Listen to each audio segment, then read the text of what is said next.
So you have a credit card with a balance. What should you do? Pay that balance down faster or save that extra money, earn a return on it. Which one's going to work out better for you? That's what we're going to discuss. Thank you for watching. I'm Brian. I have a lot of videos on my channel on how to get out of debt, how to create passive income, and then how to preserve your wealth. I believe that real freedom is financial freedom. So I want as many people as possible to get out of debt, particularly things like 24% credit card rates, high personal loan rates, car loans, you name it. If you would, smash that like button if you appreciate what I do. I put quite a bit of time into this. And I would also appreciate comments, even if it's just something like thank you, or maybe I do something different, or I like what you've done, or I don't like what you've done, or point something out. I always appreciate comments, even if it's just to say hi. It helps push this video out, believe it or not. Okay, so I did a video, and I'll put a link below, on comparing paying off a car loan versus saving the money. And I walked through various scenarios. And now I'm going to walk through a scenario with paying down your credit card faster versus saving the money. Please note that in all of my videos, I'm trying to show a method so that you can watch the video and you can say, aha, I get it, that makes sense. It doesn't mean it's necessarily the perfect scenario for you, because you need to run it with your own numbers, because things can change greatly based on, for example, in this one, there's variables such as how much do you have to save or pay down your credit card every month, what is your credit card interest rate, and that sort of thing. So I always have to say these videos are not financial advice. I'm just trying to teach methods so you can choose what's best for you. Okay. So with that being said, this is a credit card early payoff, and we're going to compare saving your money. I know there's a lot of numbers on the board, but let's just start here. I'm just assuming that I looked it up, the average at this point in time, and I'm making the video, consumer debt's around $6,000 on a credit card. On average, people in the U.S. have $6,000 on a credit card. I know there are people with a lot more, but that's on average. So we're going to use $6,000 credit card debt. 24% is the average rate, and we're going to say that the minimum payment is $200. If you follow that, what would happen? Well, you pay off this debt in 47 months, and you would pay $3,254 in interest. Meaning, in total, you would pay your debt of $6,000 plus the interest, $9,254. So we can't decrease what you owe, but we can try to decrease the interest. So that's what we're going to try to get rid of. All right. So if we're talking about paying something down faster, that means that you have a little extra cash every month and you're deciding, what do I do with it? Well, if you've got an extra 100 or an extra 200, those are the two scenarios we're going to use. In this case, above the red line, we're talking about the credit card. So we're going to talk about paying down the credit card by $100 or paying it down by $200. Then we're going to compare it to saving $100 a month or saving $200 a month. Let's get started. If you were to, and I should say first, I've got links to the calculators below so that you can run your own numbers or these numbers and just verify what I've done. You pay an extra $100 a month. So your payment is $200. You're going to throw in an extra $100.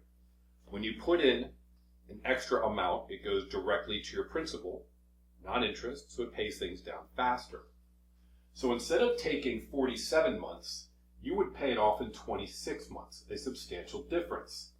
Obviously, if you're paying off faster, the interest you would pay would be $1,738 as opposed to $3,254, which means you would save $1,515.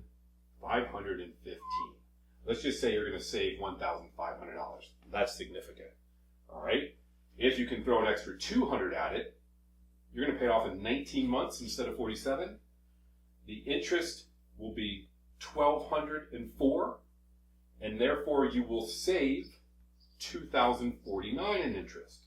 You're saving more in interest because you're paying it down faster. So this makes sense, right? You're going to save $2,000 instead of $1,500. You're not going to pay $3,200 in interest. You're going to pay $1,200 in interest. And I have many videos on different ways to pay down credit cards faster, and particularly one that just shows, hey, if you throw in a little extra money at it, this is what happens. All right, now, what if instead we said, well, I'm not going to take my $100 a month and pay down my credit card. I'm going to save it. Okay, well, there's lots of variables when we're talking about saving the money. Because in this case, I said, well, what if we made 5% on our money? It's June of 2024. I believe you can get CDs or treasuries, which are very safe. You put an amount of money in, you get that money back plus the interest. You also have to pay taxes. I'm going to use a marginal tax rate of 22%. I'll have a link below on how to figure that out. But for most people, if you make around 80 or 90,000 or less, your marginal rate is going to be about 22%. Okay, so you're going to pay taxes on it. Now, we paid off this credit card in 26 months with an extra $100. So the flip side would be 26 months putting 100 into a bank. So you started, into a CD or treasury or something yielding 5%. So that would mean you start at $0, you put in 100, next month 100, next month 100, just like you're paying down your card by 100 every month. I'm trying to do apples to apples. So for 26 months, you're putting 100 into the account. What would happen at the very end? You would end up with $114 in interest after paying your taxes. So if we just compare these two scenarios, this one you would make 114. If you're talking about saving money, it's the same as making money, right? So in this case, you're going to make $1,500. So obviously, this method is better than this. It would be better in this scenario. Now, if you had a 10% rate, that would make it different. Maybe it's about $300. If you had it in a stock and that stock quadrupled in price, now you have the value of the stock going up plus the interest. Those are riskier type things, but that would change the calculations. Okay, the $200. Well, if we put $200 in the bank, same scenario, you get an interest rate of 5. You're paying a marginal tax rate of 22. In other words, you're paying taxes. We paid it off in 19 months, so the equivalent would be, instead of $200 on the card every month, $200 in the bank every month, you'd end up with $123.09 versus $2,000. So by doing this $200 in the bank, you would still pay the $3,200 in interest, and you'd make $123. Okay, that's not good. So this obviously beats this. Now, for those of you, and I get a lot of comments, people who really understand math well, and you might look at this and say, well, hold on for a second. If you use this scenario and you make your minimum and you're not putting extra here and you're putting the money in the bank instead, then really this money needs to grow for 47 months because that's how long it's taking to pay this off. Okay, well in that case, we would have 26 times 100. We put in 100 a month for 26 months and then we would stop, because we're talking about an extra $2,600. So to compare these, you would have to, since it pays off in 2,600, meaning you only put an extra 100 in just for 26 months, or you put an extra 100 in the bank for 26 months. And then from month 26, or I should say from month 27 through month 47, that $2,600 is going to continue to accrue interest. That would probably double or triple this.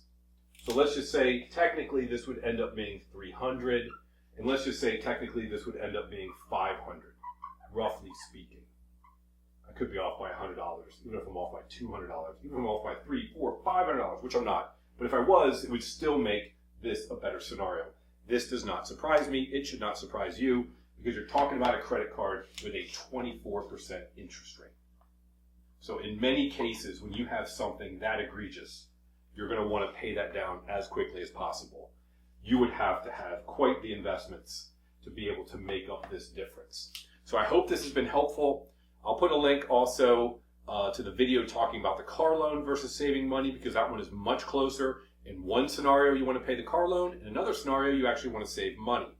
So watch that one as well. Thank you. Please hit the like, subscribe if you haven't already. And real freedom is financial freedom. Have a great day.